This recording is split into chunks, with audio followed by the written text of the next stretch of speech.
Major Adeel रजा आपने पाकिस्तान के army chief Asim Munir के अलावा एक और नाम भी लिया है। आईएसआई के डीजी आसिम मलिक और पाकिस्तान के एक और बड़े ऑफिसर का रोल होने की बात कर रहे हैं। क्या आप उन ऑफिसर्स के बारे में थोड़ी डिटेल दे पाएंगे और उनके रोल के बारे में बता पाएंगे? देखिए, पहलगाम हमले की प्लानिंग काफी अरसे से चल रही थी और मैं इसके ऊपर, अगर आप मेरा X profile at Soldier Speaks देखें, जिसको हिंदुस्तान में पता नहीं क्यों बैन कर दिया गया है, लेकिन अगर उसको आप देखें तो आपको पता चलेगा कि मैं जनवरी से इसके ऊपर रिपोर्टिंग कर रहा था कि इनकी जो पॉपुलैरिटी है वो इतनी ज्यादा मुतासिर हुई हुई है, इतने ज्यादा ये तंग है कि ये कोई ना कोई काम करवाना चाहते हैं, ये हमला करना चाहते हैं, करवाना चाहते हैं, फॉल्स फ्लैग करना चाहते हैं, कुछ ना कुछ ये करना चाहते हैं ताकि इनकी रेपुटेशन जो है वो मिलिट्री जिंगोइज्म के अंदर जंगी जुनून का चूरन बेच के जो है वो वापस हासिल हो सके। और उसके अंदर फिर चाइनीज एंगल भी है, क्योंकि चाइना भी जाहिर बात है कि हिंदुस्तान से मरासम भी रखना चाहता है, हिंदुस्तान को अपनी मार्केट भी रखना चाहता है और उसके साथ साथ कट डाउन टू साइज भी उसको करना चाहता है। तो दोनों चीजों का इन्होंने फायदा उठाते हुए ये काम करवाया, एक कैलकुलेटेड मूव की कि हिंदुस्तान रिस्पॉन्स करेगा, जिसके अंदर ये आईएसआई के अफसरान जो है तमाम के तमाम इसमें शामिल नहीं थे। और कहा भी गया आईएसआई की तरफ से कि इस तरह का मिस एडवेंचर ना किया जाए जब इसको एक्सप्लोर किया जा रहा है। लेकिन फिर भी उसके बावजूद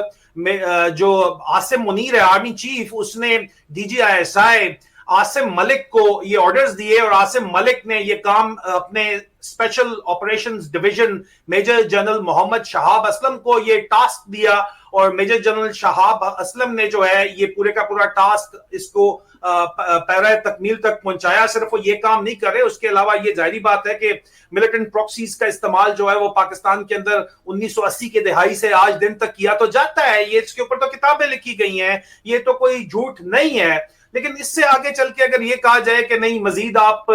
ये स्पेशल ऑपरेशन डायरेक्टरेट का जो डीजी है ये इसके अंदर इन्वॉल्व था और मजीद उसके अंदर अफसर तो इन्वॉल्व थे, लेकिन बहरहाल वो मैं इस वक्त रिवील उनके नाम नहीं कर सकता, because at the end of the day मेरी जो लॉयल्टी है, आप इस दुनिया के अंदर आपने रहना है तो आपकी लॉयल्टी आपके वतन की मिट्टी के साथ ही होती है, आपके अपने मुल्क के साथ होती है। आप हिंदुस्तानी हैं, इंडियंस जो हैं वो इंडियन पेट्रियट्स हैं, मैं पाकिस्तानी हूं, पाकिस्तानी पेट्रियट हूं। मैं एक लिमिट से आगे नहीं जाना चाहता जिसका नतीजा ये निकले कि पाकिस्तान के ऊपर सैंक्शंस लग जाए और पाकिस्तान के गरीब अवाम जो है वो उसको भुगते हैं। हालांकि इनको जर्नैलों को तो कोई फर्क नहीं पड़ना पाकिस्तान के अंदर, ना ही पाकिस्तान की अशराफिया को कोई तल्लक पड़ना है। लेकिन ये बड़ा इंटरेस्टिंग है कि किस तरह हिंदुस्तान को घेर के ये काम करवाया गया और किस तरह जो है ट्रैक टू डिप्लोमेसी जो हिंदुस्तान अपने दोस्त समझता है कि वो पाकिस्तान में हुकूमत कर रहे हैं, नवाज शरीफ फैमिली, उनको भी किस तरह इस्तेमाल किया गया। हिंदुस्तान को फंसाने के लिए दाना फेंका गया और उस दाने को फेंक को जब चुगने के लिए आगे गए तो ये भी बड़ा इंटरेस्टिंग है कि आपके इंडियन एक्सटर्नल अफेयर मिनिस्टर खुद कहते हैं, जयशंकर साहब ने खुद फरमाया कि जनाब हमने तो बता दिया था कि हम मदरसों के ऊपर अटैक करेंगे, आप अपना इनिशिएटिव वैसे ही लूज कर चुके थे। तो आपका इनिशिएटिव लूज करने को बड़े तरीके के साथ इस्तेमाल किया गया और आप समझ रहे हैं कि आपके ज्यादा सगे यहाँ पे शरीफ खानदान वाले बैठे हुए हुकूमत के अंदर, उन्होंने तो ये आर्मी चीफ लगाया है यहाँ पे जो इनको भी इनका भी पत्ता काटने जा रहा है। ये बात जरा ज़हन के अंदर दोस्ती की भाषा पाकिस्तान को समझ में नहीं आती और किस तरह से आप बता रहे हैं कि बड़ा खुलासा यहाँ पर अदील रजा कर रहे हैं कि आर्मी के पूर्व मेजर मुनीर ने